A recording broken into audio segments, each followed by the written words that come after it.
Des vies avec le Distilben, un podcast de Réseau DES France.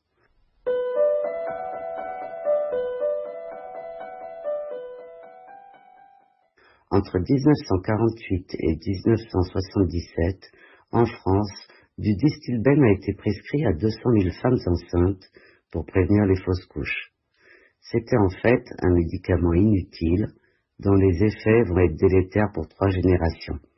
Cancer, malformation génitale, stérilité, grossesse à risque, grande prématurité sont quelques-unes de ses conséquences, bouleversant des milliers de vies. Aujourd'hui, des femmes et des hommes témoignent de leur lien avec ce médicament. La parole est à Myriam. L'épisode du jour, le Distilben, le lien familial.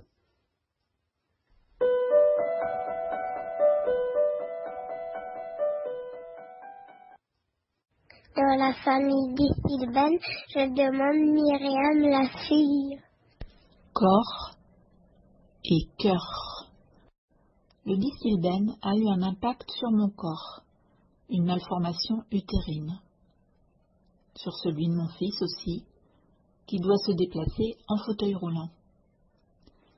Ces conséquences ont aussi impacté les cœurs, ceux de toute ma famille. À l'association Réseau DES France, qui regroupe les victimes du Distilben, des mères, des filles, quelques fils ont déjà témoigné. C'est à ceux qu'on a peu entendus jusque-là dans cette histoire que j'ai demandé d'exprimer leur lien avec le Distilben, en découvrant que chacun l'avait vécu avec une sensibilité différente, mais que tous étaient touchés. Dans la famille Distilben, je demande Bernadette la sœur. Notre médecin de famille a prescrit du Distilben à ma mère pendant ses 4e et 5e grossesses, en 1966 et 1971. Ma sœur Myriam est née lorsque j'avais 8 ans et mon frère Vincent lorsque j'en avais 13. Avec mes autres sœurs de 10 et 6 ans, nous disions de Myriam qu'elle était un bébé médicament. De mes yeux d'enfant, il était déjà clair que la grossesse de notre mère était marquée par de nombreuses difficultés et inquiétudes. J'ai entendu le mot Distilben pendant ma formation de sage-femme, une bonne dizaine d'années après la naissance de Myriam. Ce médicament nous était alors clairement décrit comme une erreur de prescription ayant encore eu cours pendant les dernières décennies. Nous aurions certainement l'occasion d'en observer les conséquences sur la ou les générations des filles des bénéficiaires. Et puis, à peine quelques années plus tard, alertée par les médias, ma mère me raconte sa découverte. Elle avait pris du Distilben. Elle en était certaine pendant ses 2 dernières grossesses. Et malgré cette tentative désespérée de s'en expliquer avec son médecin de famille, il faisait la sourde oreille. Elle avait même retrouvé une ordonnance datée de sa dernière grossesse. Colère, incompréhension, sentiment de culpabilité, j'écouterai ma mère exprimer les mêmes émotions pendant de nombreuses années. Si sa réaction est tellement à fleur de peau, c'est que Myriam, adolescente, prévenue par notre mère du risque lié à l'exposition au Distilben, présente effectivement déjà un tableau typique. Le temps passe et Myriam poursuit sa vie de femme. Elle se fait suivre par un gynéco-obstétricien, spécialiste des complications spécifiques liées au Distilben. Elle perd un premier bébé, car son utérus ne peut se distendre suffisamment. Ensuite, ce sera une 2e grossesse, atteignant une limite raisonnable pour que bébé survive. Et Nani, extrêmement bien entourée par ses parents, saura combattre les difficultés liées à la prématurité et s'adapter à son handicap moteur. Il occupe, je pense, une place privilégiée dans le cœur de tous les membres de la famille. Pendant tout mon exercice professionnel s'étant déroulé autour de femmes hospitalisées pour des problèmes de grossesse, donc pour beaucoup des problèmes de menaces d'accouchement prématuré, je n'ai jamais pu faire le lien avec une éventuelle prise de Distilben chez leur génitrice. car cela aurait concerné une autre patiente, leur mère. Cependant, en Suisse où j'ai principalement exercé, j'en ai parfois parlé aux médecins expérimentés qui auraient pu savoir quelque chose à ce sujet. Et apparemment, cette prescription d'Istilben aurait été faite très parcimonieusement dans ce pays pendant les années où la France et d'autres avaient arrosé abondamment. Plus tard, alors que même dans mon quotidien professionnel, on ne parlait plus de diéthylbestrol, je constatais avec plaisir que les prescripteurs hospitaliers avaient souvent la main très prudente et appliquaient la devise: pendant la grossesse, toute prise de médicaments peut être très dangereuse et peut avoir des conséquences inattendues et fatales. Cette attitude m'a toujours beaucoup rassurée, car je pensais toujours au Distilben et aux conséquences qu'elle avait eues sur toute notre famille. Dans la famille Distilben, je demande Paul le père. Oui, c'est une réalité, c'est vraiment une catastrophe, ce Distilben avec tout le mal qu'il a créé, qu'il a engendré, qu'il a provoqué, et sur des années et des années, et a continué. Dans la famille Distilben, je demande Madeleine la mère. En définitive, c'est une histoire pénible, une triste histoire. C'est Nanny qui en supporte les conséquences et c'est pour toute sa vie. On peut que se consoler qu'il s'épanouisse actuellement, malgré tous ces problèmes de handicap, et qu'il semble quand même heureux de vivre et équilibré malgré tout. Dans la famille Distilben, je demande Nicole la sœur. Nicole, j'ai 10 ans, la boîte de médicaments posée sur l'étagère, près des assiettes, que maman devait prendre chaque jour pour que sa grossesse se passe bien. On était au courant. La phrase que je claironnais, Myriam, elle est faite en médicaments, et dont j'ai eu honte ensuite quand j'ai su ce que c'était. Beaucoup plus tard, ma visite à Myriam à l'hôpital, juste avant d'accoucher de son premier bébé, sa peur et sa peine, et ma culpabilité à ne pas pouvoir l'aider. Le courage qu'il m'a fallu pour annoncer à Myriam et Thierry qu'une amie EduxP avait remarqué que Nanny n'avait pas le développement attendu à son âge, alors que l'hôpital les rassurait.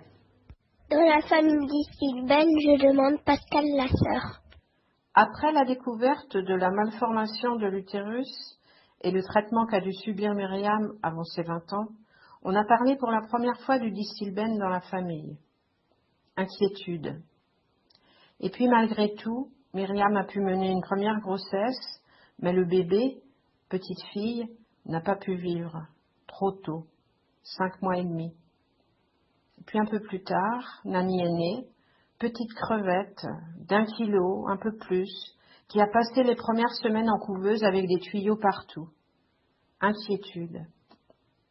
Il a fallu du temps pour qu'on découvre que Nanny n'allait sans doute pas pouvoir gambader, sauter et courir après les ballons de foot qu'il aimait tant petit. Inquiétude et silence, souffrance, Distilben. Silence, interdiction d'évoquer le sujet, trop sensible.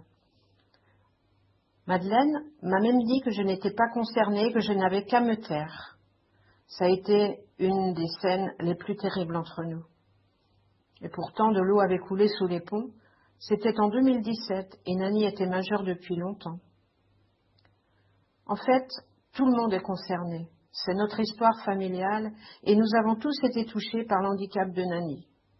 Ce n'est pas anodin. Personnellement, je ne prends jamais de médicaments, j'ai très peur d'en prendre et si j'en prends, c'est avec beaucoup d'appréhension. Je me méfie de tous les traitements allopathiques, vaccins et compagnie. Il y a un rapport direct avec cette histoire familiale.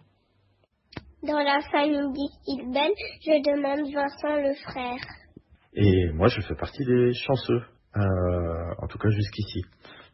Pourquoi je peux dire ça? Parce que, et pourquoi j'ai été confronté au Distilben, c'est parce que j'ai une sœur de 5 ans, mon aînée, et qui, elle a subi de plein fouet les problématiques liées à la gestion du Distilben par notre mère, qui l'a fait de toute bonne foi, sous les conseils et prescriptions du médecin à l'époque. Dans la famille Distilben, je demande Thérèse et Marie. Le Distilben, c'est une confrontation imprévue dans ma vie.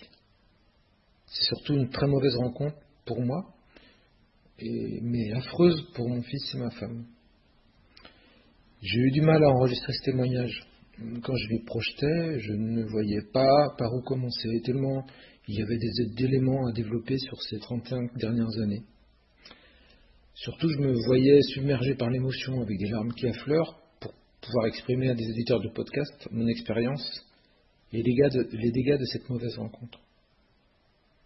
Je n'avais pas envie d'en parler. Le Distilben, ce sont des vies bouleversées, surtout pour la 3e génération en ce qui concerne notre famille. Beaucoup de souffrances et d'épreuves à affronter en couple, les 2 majeures étant la naissance d'une fille qui n'arrive pas à son terme et la naissance de notre fils avec son handicap. Il est né prématuré et donc il est IMC. Ce handicap constitue la terrible conséquence de cette rencontre avec le Distilben, un véritable chaos. Et puis il y a la colère avec ceux qui ont vendu ou permis la vente de ce médicament inutile et mortifère, pour le profit encore une fois. La colère et la déception aussi de ne pas avoir pu mener un combat pour un procès. Peut-être que cela m'aurait aidé. Le parallèle avec le Mediator me paraît évident.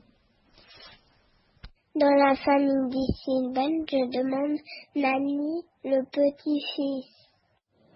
Mon rapport au Distilben est assez complexe puisqu'il est à la fois lointain.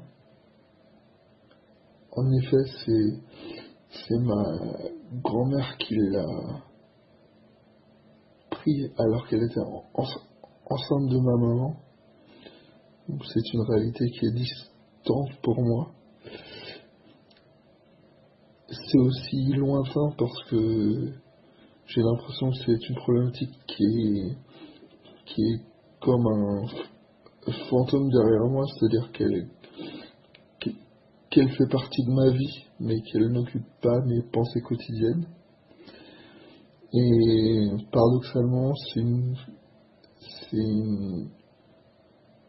une question qui est proche de moi, c'est celle du Distilben, puisque à cause de ce médicament, je suis handicapé infirme moteur cérébral, donc ça impacte ma vie de tous les jours et ça implique une nécessité d'adaptation à une multitude de situations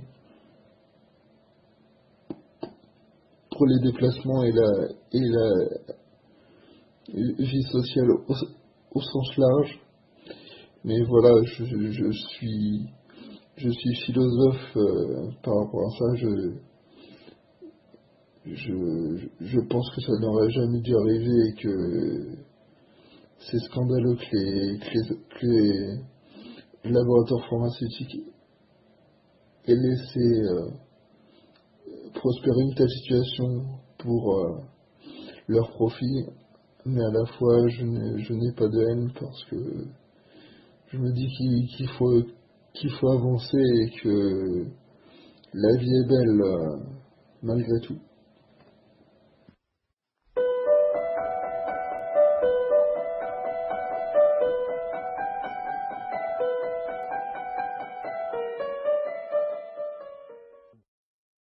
Toutes les informations sur le Distilben, que l'on appelle aussi DES, sont sur le site de l'association à l'adresse des-france.org.